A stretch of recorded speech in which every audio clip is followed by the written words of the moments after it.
Depois de um ciclo de elevação da taxa de juros nos Estados Unidos, que não foi o mais extenso da história, como 2015, começou em 2015 e finalizou 36 meses depois.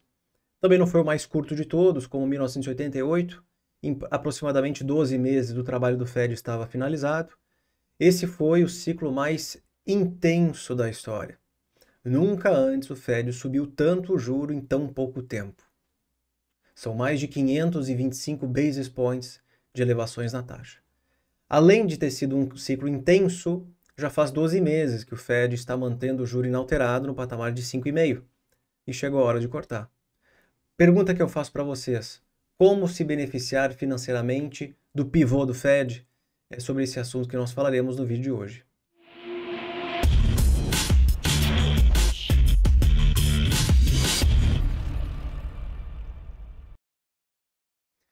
Bom, vocês já sabem, deixa um like nesse vídeo, inscreva-se aqui no canal e vamos falar um pouco sobre a minha carteira de investimentos, que já faz alguns meses que vem sendo posicionada de tal maneira que eu espero me beneficiar do pivô do Fed. A minha ideia não é falar sobre toda a minha carteira aqui do canal, que é 100% transparente, porque eu tenho investimentos tanto no Brasil quanto nos Estados Unidos. A minha ideia é falar sobre a minha carteira lá fora, nos Estados Unidos, que é bem sensível ao que acontece na política monetária americana. Não que a política monetária dos Estados Unidos não seja relevante para o Brasil, foi muito importante recentemente as falas do Powell para movimentações no mercado americano, brasileiro e ao redor do mundo, mas eu quero focar principalmente aqui na carteira do canal, falando sobre a carteira lá nos Estados Unidos. A carteira nos Estados Unidos, hoje, ela soma algo próximo de 57.675 dólares. Eu tive que calcular aqui porque o dólar muda tanto, tão rápido aqui no Brasil, que tem dias que vale mais, tem dias que vale menos. Em reais, né? 317 mil reais. 320 mil, tá? Essa é a proporção da minha carteira dentro da carteira do canal, que totaliza hoje próximo de 815 mil. Tudo bem. Eu tenho 3 posições apenas nos Estados Unidos. Posições essa que algumas eu acredito que se beneficiarão mais do pivô do Fed e outras, quem sabe, até menos. Desses 57.675, eu tenho 15.176 na conta corrente, parado, não rendendo nada, esperando por oportunidades. Pô, mas a ideia do vídeo não é falar sobre o que eu vou comprar para ganhar dinheiro, e aí eu tenho 25% da carteira na conta corrente? Que história é essa? Vamos nesse vídeo aqui abordar vários assuntos, não só o que comprar, o que vender, ou o que eu estou fazendo, mas também fatores como sazonalidade, psicologia de mercado e afins. Eu quero começar falando sobre sazonalidade do S&P 500 para o mês de setembro. Porque, por mais que o Fed corte a taxa de juros em setembro, e essa é uma data muito esperada, mas uma data previsível, eu acredito que o mês de setembro possa ser até mesmo negativo para o retorno do S&P 500 e alguns outros índices americanos. É preciso lembrar que o mercado ele sempre antecipa eventos importantes, eventos que são minimamente previsíveis. É difícil prever uma pandemia, é difícil prever uma guerra, mas é possível prever a decisão do Fed. Afinal de contas, vai acontecer exatamente às 3 horas da tarde do horário de Brasília, do dia 18 de setembro. A fala recente do Powell em Jackson Hole confirmou o que o mercado já esperava sobre o pivô. Vai acontecer. Se vão cortar 25 bases ou 50, a gente ainda não sabe. O mercado também não sabe. Mais provável que corte 25, segundo a última atualização do mercado, mas a gente não sabe. Então esse é um evento totalmente previsível que vai acontecer às 3 da tarde do dia 18 de setembro. Tudo bem. Quando nós sabemos a data relevante desse evento, o que vocês acham que o mercado faz? Ele antecipa. Se eu acho que o Fed vai cortar em setembro, eu começo a comprar ativos que se beneficiam desse movimento. Eu já repeti muito essa frase nas últimas semanas, mas eu estou fazendo de propósito. Se você está cansado, enfim, acontece. Mas é que tem muita gente nova no mercado que não entende esse conceito da antecipação. O mercado antecipa eventos importantes. Se eu acho que a taxa de juros vai cair em setembro, eu vou comprar ativos que se beneficiam disso. E muito provavelmente, quando o corte for realizado, eu vendo porque eu já tive lucro. Alguns investidores menos experientes esperam para comprar depois. Agora que o juro caiu, então eu vou comprar, ou agora eu vou vender. Cuidado, tá? Bom, vocês já devem ter ouvido falar no tal do sobe no boato e cai no fato. Então, o mercado ele sobe no boato de que algo vai acontecer, e quando esse boato se concretiza, então vira um fato, é possível que os ativos se depreciem logo depois. De qualquer maneira, eu estou tentando aqui dizer que o mercado vai subir até setembro e vai derreter depois do pivô do Fed. Eu não faço ideia o que vai acontecer. Mas me parece que quem comprou alguns ativos alguns meses atrás, esperando esse tal do pivô do Fed, já deve ter alguma taxa de ganho aí na sua carteira, um retorno financeiro, e que, somado a esse sobe no boato e cai no fato, existe a estatística de que setembro não é um mês bom para os retornos de nenhum índice americano. Aqui eu coloquei na minha planilha do Heatmap que os membros podem fazer o download. Essa aqui é uma nova aba chamada de índices, é na planilha americana. Reparem na taxa de ganho de 10 anos do Russell, aqui em cima S&P, aqui em cima Nasdaq, para o mês de setembro. Então, o que essa informação quer dizer é que em 30% dos 10 últimos anos, no mês de setembro, o Russell fechou positivo. Ou seja, 70% das vezes ele caiu. Aqui para o S&P, mesma coisa. Então, nos últimos 10 anos, o S&P caiu em 30% das vezes. Na verdade, ele subiu 30% das vezes e caiu em 70% das vezes. Para a Nasdaq foi até pior. Ah, não, mas 10 anos é pouco tempo. Então, vamos para 20 anos. Então, em 55% das vezes, então um pouco mais que a metade, o mercado subiu. Nos outros 45% ele caiu. Aqui a mesma coisa e Nasdaq é quase que 50-50, tá? Não é uma estatística que parece ser tão relevante em 20 anos, mas isso mostra que o mês de setembro é um dos piores do ano. Também mostra isso. De todos eles, para Russell, janeiro é muito ruim, para S&P, janeiro também é ruim, e fevereiro para Nasdaq não é um mês bom. Mas quem quiser olhar as métricas de 10 anos estão aqui em cima, as métricas de 20 estão aqui. Essa segunda linha é a taxa de retorno média em 10 anos e a taxa de retorno média em 20 anos. Então, nos últimos 10 anos, o Russell caiu em 70% das vezes e registrou aí uma perda média de 2,7%. Para a S&P, caiu em 70% das vezes e a perda média foi de 2,3%. Tudo bem que não é muita coisa, mas apenas uma média. Os melhores meses renderam 3,4%, 3,8%. Nasdaq não é muito diferente. Então pensa comigo. O pivô do Fed vai acontecer em setembro. O mercado eu sei que antecipa, então sobe no boato e cai no fato. Além disso, a sazonalidade é horrorosa. O que eu quero falar para vocês é que, para mim, o evento mais bullish do ano não é o pivô do Fed, mas é a combinação de um Fed cortando taxa de juro com a eleição americana. Porque também existe uma sazonalidade, e eu vou fazer um outro vídeo falando sobre isso, do que acontece com os retornos do S&P depois das eleições. Normalmente o mercado americano anda e anda bastante pós-eleições. Não importa se é republicano ou democrata que ganhou a eleição. Normalmente o retorno ele é muito positivo nos meses de novembro e de dezembro.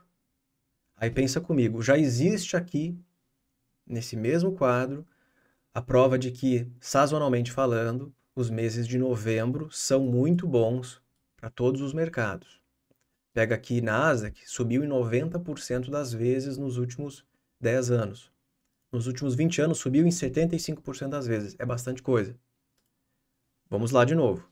Além do Fed estar cortando a taxa de juro, que não é só bullish para quem quer comprar ativos até setembro, eu acho que pode ser bullish por mais tempo, tem a sazonalidade de fim de ano e de pós-eleições. Então a minha carteira ela pensa nesse cenário que não é simples, é complexo, porque o segundo semestre não será marcado apenas pelo pivô, mas também por esse evento chamado eleição americana. Então vamos ao que interessa, né? O que eu tenho na carteira aqui? Eu tenho apenas 3 posições nos Estados Unidos e um caixa de mais ou menos 15 mil dólares, que representa 26% do que eu tenho. Eu vou começar com o S&P 500 porque eu recentemente comprei a S&P, eu não tinha na carteira antes, eu tinha small caps, como vocês sabem, e até pretendo recomprar small caps, mas antes eu quero mostrar uma relação entre Russell e S&P para vocês entenderem o que eu penso nesse momento. Então eu comprei S&P 500 ali no dia 9 de agosto, pegando ali a recuperação do mercado americano pós todo aquele apocalipse japonês, que é como eu apelidei, junto com a depreciação das Big Techs. Eu acreditava que o mercado voltaria a dar atenção para as Big Techs, foi a maior desvalorização do índice de tecnologia desde o Covid. A galera que compra Nvidia, a Apple e outras coisas não ia deixar isso barato e provavelmente ia recomprar as ações, e é exatamente o que aconteceu. O mercado panicou naquele momento com indicadores econômicos norte-americanos que mostravam recessão, mas que eram poucas informações. O mercado se baseou em poucas informações que realmente são preocupantes. Eu daria muita ênfase, se eu fosse vocês, para o próximo relatório de emprego dos Estados Unidos, que sai no dia 6 de setembro, poucos dias antes da decisão do Fed. Pode ser até muito mais relevante que os dados de inflação, tá?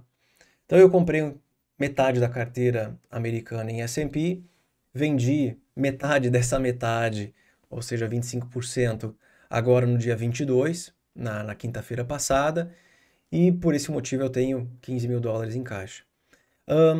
A minha ideia não é ir 100% comprado para o pivô do Fed, porque vocês viram que esse pivô já está sendo antecipado pelo mercado. Setembro não é um mês muito bom para o mercado americano, historicamente falando. O sobe no boato, cai no fato, pode acontecer. E outra importante estatística que eu esqueci, o mês que antecede a eleição americana, que é outubro, normalmente o S&P ele não anda muito, ele ou fica de lado ou ele cai. E ali eu teria oportunidade, chance, tempo para comprar mais ativos com esse meu caixa de 15 mil dólares para me beneficiar desse fechamento de ano e quem sabe um rally de Natal novamente lá nos Estados Unidos. Por isso que eu não vou 100% comprado. Até porque grande parte do que eu estou mostrando para vocês é estatística e não quer dizer que isso vá se concretizar. São apenas números históricos do que aconteceu no passado. E futuro é futuro, como vocês sabem. Mas eu também não quero ir 100% vendido, o caso 100% em caixa para o pivô do Fed e para o fim do ano. Eu quero ter ativos na carteira que eu acho que vão se beneficiar. S&P, olha, honestamente falando, nem é um ativo assim que, nossa, eu acho que vai se beneficiar do pivô em si. Eu tenho outros dois que foram comprados com esse motivo. Um deles é XLU, que é um índice setorial do S&P 500, que é de utilities, que são empresas de utilidade pública. Ao invés de ter a S&P, eu montei uma carteira com S&P mais pesada no setor de utilities. Então, eu já estou comprado em XLU indiretamente por S&P. Aqui dentro tem tecnologia, tem energia, tem financeiro, tem consumo e tem utilities. Mas eu quero estar mais pesado em utilities do que o próprio S&P, então eu comprei mais XLU, que é uma ETF aí simples, muita gente conhece no mercado. Por que XLU? Primeiro motivo, esse é um setor que se beneficia do pivô do Fed diretamente. Muito beneficiado pela queda da taxa de juros norte-americana, porque, como vocês podem ver, aqui dentro estão empresas de energia, utilidade pública, energia, saneamento e afins. São companhias que gastam muito dinheiro com investimentos, ou seja, são companhias alavancadas, pegam bastante dinheiro emprestado. Quando a taxa de juros sobe, automaticamente, pela lógica, não são beneficiadas pela elevação da taxa, mas são beneficiadas pelo ciclo de afrouxamento monetário lá nos Estados Unidos. Isso aí, coloquem no Google, XLU e quão sensível é a taxa de juros. Vocês vão encontrar informações que comprovam isso. São companhias alavancadas, são companhias endividadas. Quando a taxa de juros sobe, elas não se beneficiam, bem pelo contrário. Ano passado era um dos piores setores do S&P. E desde novembro vem se beneficiando dessa narrativa toda de que o Fed vai cortar a taxa de juros eventualmente em 24. Estamos cada vez mais próximo disso. Além desse fator, é um setor defensivo. É um setor defensivo. Empresa de energia aqui, empresa de saneamento. Você vai me dizer que essas companhias vão quebrar da noite para o dia?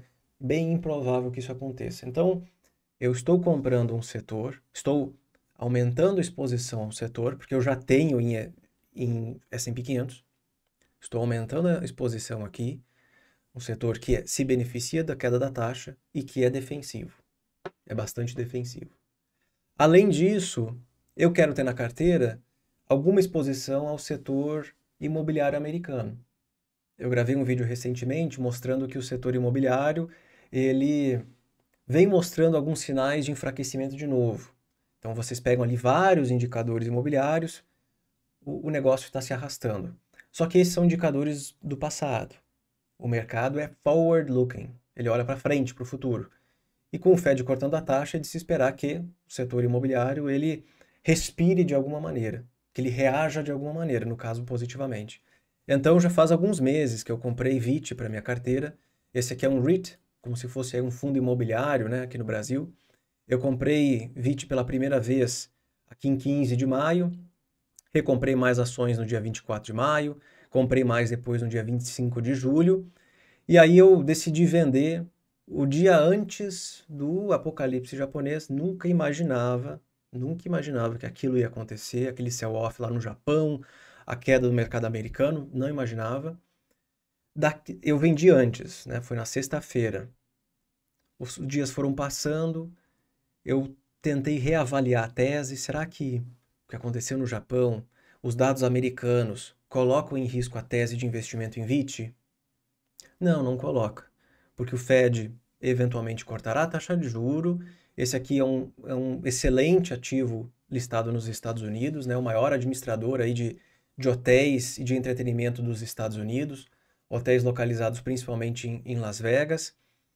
E é um fundo imobiliário que está pagando, desculpa, não é fundo imobiliário, é um REIT, que está pagando mais ou menos 5% de dividendo, né? Dividend yield ao ano, além de se beneficiar da queda da taxa de juro por conta que esse aqui é o setor imobiliário. Temos que lembrar que quando o Banco Central corta a taxa de juros, é natural que os yields das empresas também caiam. Isso porque os investidores compram empresas que pagam dividendos para travar um dividend yield, quem sabe maior ou muito próximo da taxa de juros. Então, a primeira vez que eu olhei para a VIT, ela estava pagando 5,5% em dividend yield ao ano e a taxa de juros do Fed é de 5,5%. Hoje, quem compra VIT vai receber, pelo menos com os dados atuais, 5% de dividend yield ao ano. Então, o mercado já vem antecipando a queda da taxa de juro e, normalmente, quando o juro cai, o dividend yield das empresas também cai. Então, não porque o lucro caiu, mas porque a cotação ela aumentou, porque os investidores compram empresas que pagam dividendos. Isso aconteceu aqui no Brasil recentemente e também foi uma tese de investimento que eu tinha em fundos imobiliários em 2022 para 2023. Hoje eu não tenho mais FIIs, tá? Então eu recomprei VIT logo depois, no dia 9 de agosto, junto ali com a compra do S&P 500, como vocês podem ver, as 400 ações que eu tenho até o momento. Então a carteira é bem simples, não é uma carteira muito elaborada não. Eu tenho S&P, eu tenho XLU, que é um setor que se beneficia do corte da taxa, mas é defensivo, e eu tenho VIT. Claro que VIT não é uma empresa. Não é que nem um XLU, que é uma ETF de várias empresas. Então eu corro um risco direto aqui de uma companhia que eu tive que analisar previamente. Reparem que desde o dia 11 de junho, por que 11 de junho? É quando saiu a inflação americana, que veio super abaixo do esperado. Quais são os setores que estão liderando o mercado? Só para vocês terem ideia de como o mercado ele é de narrativas e de fases, muitos devem imaginar que empresas de tecnologia estão batendo qualquer coisa desde o dia 11, mas não é verdade. Na verdade, as empresas de tecnologia, que é essa linha branca, é o segundo pior índice desde o dia 11. Isso porque foi a partir desse momento que a narrativa do corte da taxa do Fed começou, e aí a rotação entre índices começou, S&P, Nasdaq, Russell, e também entre setores começou. Desde esse período, um grande setor beneficiado por essa narrativa foi XLRE, que é esse principal aqui. XLRE é um setor, é uma ETF que replica o setor imobiliário americano. Então, de alguma maneira, quem tinha exposição aqui já está ganhando dinheiro. Esse setor subindo mais de 14%. E em segundo lugar está o Russell, que vocês sabem que eu falava muito sobre a rotação para Russell e a tese das small caps. Essa tese ela continua, Essa tese ela continua, ela está intacta. Foi o segundo melhor retorno aí entre setores e também índices dos Estados Unidos. Esse aqui é quem? Setor financeiro, subindo 9,59. Em algum lugar deve estar o XLU aqui, ó. Esse aqui mesmo, ó, subindo 8,54. O legal do XLU, na minha opinião, é que ele junta o fato dele se beneficiar do pivô do Fed junto com um setor defensivo. Então eu corro menos risco, na minha opinião. Eu corro mais risco se o Fed não cortar a taxa, mas não acho que isso vai acontecer. Eu acho que potencializa o meu retorno se o Fed cortasse 50 vezes. Não sei se vai acontecer. Falando sobre a narrativa aí do rotação entre Russell e S&P 500, por exemplo, eu devo ter mostrado várias vezes para vocês esse gráfico. Se eu não mostrei, eu mostrei para membros, tá? Só que a relação entre Russell, os futuros do Russell e os futuros do S&P 500. E aqui nós temos o seguinte, pequenos movimentos de rotação. Então, toda vez que esse gráfico, ele pode ser em linha também, fica mais fácil. Toda vez que essa linha ela sobe, o Russell bate o S&P. Reparem como poucas vezes o Russell bateu o S&P aí nos últimos anos. São pequenos movimentos. Grande parte do tempo, S&P está batendo Russell. S&P está batendo Russell. S&P está batendo Russell. Então, isso aqui é um gráfico que eu avalio demais para entender um pouco melhor essa narrativa entre Russell e S&P. E reparem que existe aqui esse padrão de afunilamento, né, entre esse indicador. Ratio ou indicador, tanto faz como queiram chamar. Esse aqui foi uma grande rotação, um grande bull market para Russell, que aconteceu quando? Novembro de 2020. O que aconteceu em novembro de 2020? Eleição americana. Eleição americana, expectativa de que o Biden ia gastar muito dinheiro, então a política fiscal norte-americana seria muito forte. Aqui, claro, que Fed ainda estava gastando, estava imprimindo dinheiro, o juro era zero, era um cenário macro completamente diferente do atual, embora estejamos próximos do afrouxamento do Fed. Isso aqui foi um bull market absurdo de small caps. Depois, o mercado voltou à normalidade. Aqui, 2022, Fed começou a subir a taxa de juros. Repare que tanto o Russell, Nasdaq e S&P caíram, essa relação ficou de lado, porque todos os três ativos caíram. Aqui foi o período de valorização do S&P, puxado principalmente pelas empresas de tecnologia. Essa aqui foi o rally de Natal do ano passado. Novembro e dezembro foram 2 meses muito bons para o mercado americano como um todo, mas o Russell subiu mais. Mas percebam que os ciclos de valorização do Russell perante a S&P são cada vez mais curtos. Mas até quando? Aqui parecia que ia andar. Foram 3 semanas de uma forte valorização do Russell perante a S&P. Na verdade, foi a rotação mais violenta da história que nós já vimos. Só que foi curta. 3 semanas. A mais violenta no menor espaço de tempo. E até rompeu essa linha aqui de resistência, tá? Eu acho que vai acontecer de novo. Esse movimento ele vai se repetir. Quando? Quando o Fed cortar o juro? Não. Eu acho que é essa combinação entre Fed cortando o juro lá na reunião de dezembro e pós-eleição. Então eu volto a acreditar que, depois vocês podem me cobrar, o mercado deve ficar, essa relação fica um pouco de lado nos próximos 2, 3 meses, setembro, outubro, 2 meses, setembro, outubro, e aí depois mais uma rotação para small caps. Somando Fed cortando o juro, rally de Natal e pós-eleições.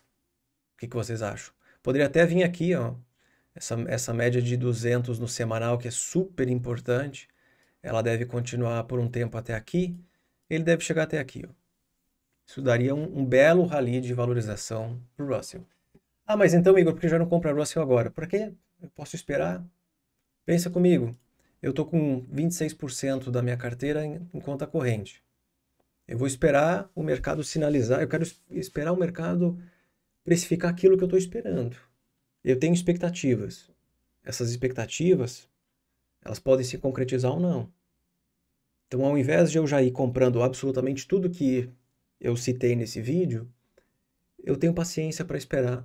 Setembro não é um mês bom para mercados. Outubro, pré-eleições, também não é tão bom para mercados. Ali em novembro, quem sabe, dê para perceber, a partir da precificação do mercado, que que sim, aquilo que eu falei no vídeo lá do fim de agosto está se concretizando. Já falei para vocês, meu trabalho aqui, eu tenho 2 trabalhos. Primeiro, interpretar os dados macroeconômicos, que é algo que eu realmente gosto de fazer. E segundo, é traduzir o mercado. É traduzir o que esses gráficos aqui mostram. Que nem tudo isso aqui é gráfico de ação, tá? Isso aqui é uma relação entre ativos, isso aqui me mostra as movimentações entre setores, aqui são indicadores de política monetária, de risco de crédito, expectativas de inflação, nem tudo isso aqui é gráfico de ação, cotação, histórico de preço. Eu preciso interpretar o que essas informações me mostram. E é mais ou menos isso. Ok? Então eu pretendo me beneficiar dessa seguinte maneira aqui. Eu já fiz vários vídeos sobre esse assunto para os membros no passado, estou trazendo agora aberto para vocês e vamos ver o que vai acontecer. S&P 500, Utilities e VIT, um REIT do mercado imobiliário americano, com grande exposição ali a imóveis impressionantes em Las Vegas, paga dividendo, enfim. É isso aí. Espero que vocês tenham gostado desse vídeo. Até mais. Valeu. Deixe seu like, inscreva-se no canal